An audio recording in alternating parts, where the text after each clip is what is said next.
42% reservation కూడా అంటున్నారండి. రేవంత్ రెడ్డి గారు ఢిల్లీ వెళ్ళి చేశారు. నేను అడిగేది ఏంటంటే 42 అంటే ఎవరు పెంచుమని అడుగుతున్నారు, అంటే తగ్గించోళ్ళకి కోపం వస్తుంది కదా సార్, నా డౌట్ అనమాట. 42 అంటే పెంచమని అంటున్నారు, మరి అంటే అప్పుడు ఎవరికైతే పెరిగిందో వాళ్ళు సంతోషిస్తారు, మరి తగ్గిపోయిన వాళ్ళకి వ్యతిరేకం అవుతారు కదా సార్. అది మన దేశంలో ఏం జరిగిందంటే, అది నా చిన్న డౌట్, నా డౌట్ అనమాట. అదే ఏం జరిగిందంటే 80% మంది, ఇంకా 80% కంటే పైన ఉన్న వాళ్ళని 50%కి కుదించి ఆ రిజర్వేషన్తో మీరు సెటిల్ అవ్వండి చెప్తున్నారు. 15-20% మధ్య ఉన్న వాళ్ళకి 50% ఇచ్చి మీరు అన్నీ అనుభవించండి అనేటువంటి విధానం నడిచింది. ఇది ఒక పక్క. రెండో పక్క ఏంటంటే, ఇప్పుడు 50% పైన బ్యాక్వర్డ్ క్లాసెస్ ఉన్నారు.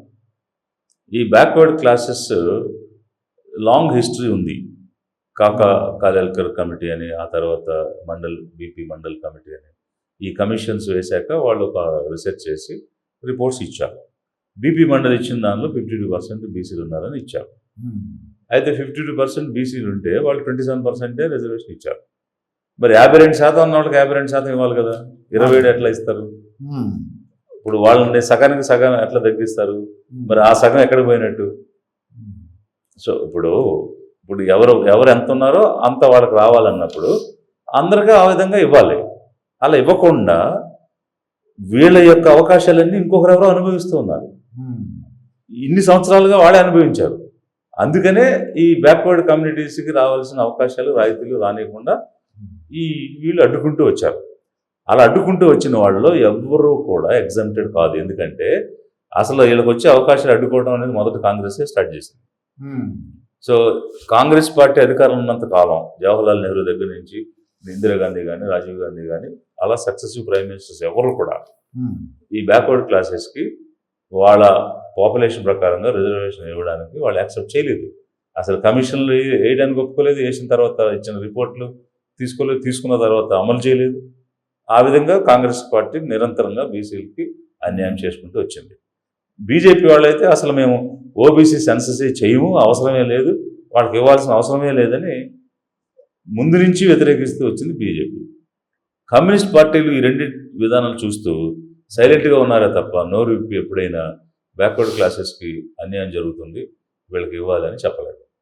సో హిస్టారికల్గా అన్ని నేషనల్ పార్టీస్ ఎక్సెప్ట్ బీఎస్పీ కానీ, బామ్సెఫ్ కానీ, ఇట్లాంటి ఆర్గనైజేషన్స్ తప్ప మిగిలిన వాళ్ళందరూ కూడా బీసీలకి, అంటే వీపీ సింగ్ గవర్నమెంట్ అప్పుడున్నటువంటి జనతా పార్టీ వాళ్ళు తప్ప మిగిలిన వాళ్ళందరూ కూడా బ్యాక్వర్డ్ క్లాసెస్కి ఇంజస్టిస్ చేస్తూనే వచ్చారు. కానీ నేను ఇంతకుముందు చెప్పాను కదా, జనాల్లో తిరుగుబాటు వస్తే ఎవరు ఆపలేరని. జనంలో ఈరోజు బాగా చర్చ వచ్చింది. ఎంతకాలం 75 సంవత్సరాలు అయినా కూడా మా అవకాశాలన్నీ మీరు పొందుతున్నారు, మీరు అనుభవిస్తున్నారు అన్నదానికి క్లియర్ కట్ ప్రూఫ్స్ ఉన్నాయి. యూ టేక్, ఇప్పుడు ఇండియన్ జ్యుడిషియరీలో ఎంతమంది జడ్జిలు ఉన్నారు, అందులో ఎస్సీ, ఎస్టీ, బీసీ, మైనారిటీ ఎంతమంది ఉన్నారు, లేకపోతే పార్లమెంట్ సభ్యులు ఎంతమంది ఉన్నారు, అందులో ఈ కమ్యూనిటీస్ ఎంత ఉన్నాయి. అలాగే civil services, you take any public sector, corporations, state bank of India, LIC of India, ఇట్లా అనేక రకమైనటువంటి ఫైనాన్స్ కంపెనీస్, కార్పొరేషన్, బ్యాంక్స్ ఏది తీసుకున్నా కూడా ఎక్కడ కూడా వీళ్ళ డ్యూ రిప్రజెంటేషన్ లేదు. సో అందువల్ల ఒకవేళ మీరు మెరిట్ అని అంటారేమో, మెరిట్కి దానికి ఎక్కడ కూడా లాజిక్ లేదు. ఎందువల్ల లేదంటే, మీరు సివిల్ సర్వీస్ ఎగ్జామ్ తీసుకుంటే మొన్న ఈడబ్ల్యూఎస్ రిజర్వేషన్ అని ఇచ్చారు. ఈడబ్ల్యూఎస్ రిజర్వేషన్లో వచ్చిన వాడికి 1000 ర్యాంక్ వస్తే, ఎస్సీ రిజర్వేషన్లో వచ్చిన వాడికి 500 ర్యాంక్ వచ్చింది. సో 500 ర్యాంక్ వచ్చిన వాడు ఎస్సీ రిజర్వేషన్లో వచ్చిన వాడికి సర్వీస్, ఎస్టీ కదా, ఎస్టీ రిజర్వేషన్ 500 అబవ్ వచ్చిన వాడికి సర్వీస్ వస్తే, ఈడబ్ల్యూఎస్లో 1018 వచ్చిన వాడికి వచ్చింది. మరి అప్పుడు ఓసీలో ఉన్నవాడు మెరిటా, ఈ ఎస్టీలో ఉన్నవాడు మెరిటా? ఎస్టీలో 500 ర్యాంక్ పైన ఉన్నవాడికి కదా వచ్చింది. కాబట్టి మెరిట్ థియరీ పోయింది, డిఫీట్ అయిపోయింది. ఇక అది లేదు. వీళ్ళు ఇవ్వాల్సిందల్లా ఏంటంటే, ఏ వర్గాల వాళ్ళు ఎంత పాపులేషన్ ఉన్నారో ఆ ప్రకారంగా వాళ్ళకి ఇచ్చి తీరాలి. 75 సంవత్సరాలుగా మీరు మోసం చేస్తూనే వచ్చారు, వీళ్ళ అవకాశాలు మీరే వాడుకుంటూ వచ్చారు. ఇక చాలు చేసింది, ఇప్పటికైనా కళ్ళు తెరిచి చెయ్యాలి. కాంగ్రెస్ ఈరోజు కొత్తగా ఈ సాంగ్ స్టార్ట్ చేసింది. ఏమిటంటే ఓబీసీ సెన్సస్ చేయాలి, వాళ్ళ పాపులేషన్ ప్రకారం వాళ్ళకి రిజర్వేషన్ ఇవ్వాలని ఫస్ట్ టైం యూటర్న్ తీసుకుని ఎన్నాళ్ళు చేయని కాంగ్రెస్ ఈరోజు చెయ్యాలని మొదలుపెట్టింది.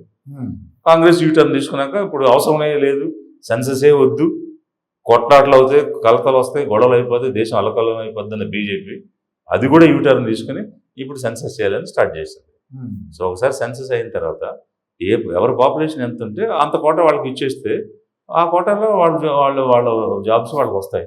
అప్పుడు ఎవరికి నష్టం లేదు. ఉమ్, ఈ 50 సీలింగ్లు 60 సీలింగ్లు అనవసరం కదా. అవును. ఇప్పుడు ఈడబ్ల్యూఎస్ ఇచ్చినప్పుడు 50% సీలింగ్ అవసరం లేదన్నవాళ్ళు బీసీలకి 50% ఇవ్వడానికి 50% సీలింగ్ ఎలా మాట్లాడకూడదు కదా. ఉమ్, అప్పుడు కూడా తీసేయాలి. సో లిబరేషన్ కాంగ్రెస్ పార్టీగా మేమేం చెప్తామంటే ఎవరి పాపులేషన్ ఎంత ఉందో అంత వాటా వాళ్ళకి ఇచ్చేయండి అన్ని రంగాల్లో, అన్ని అంశాల్లో.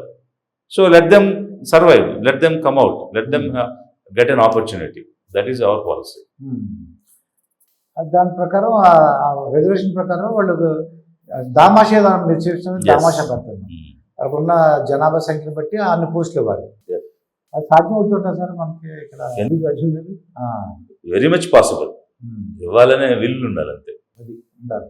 అంటే మొత్తం అన్ని పార్టీలు కలవాలి దానికి. ఉమ్, ఏంటి మరి ఎందుకు సార్ అబ్జెక్షన్ ఏంటంటే వీళ్ళకి తప్పే ఉంది, మీరు చెప్పింది బాగుంది, మరి ఎందుకు అమలు ఎందుకంటే ఇప్పుడు వాళ్ళ అవకాశాలు పోతాయి కదా. అదే. ఎన్ని సంవత్సరాలుగా ఆధిపత్యంలో ఉన్న వాళ్ళు, అది పవర్ ఎంజాయ్ చేసిన వాళ్ళు వదులుకోవాలి కదా. ఉమ్, అంటే they encroached um, into others um, lives, um, అది పోతాయి. అయిపోతుంది. ఉమ్.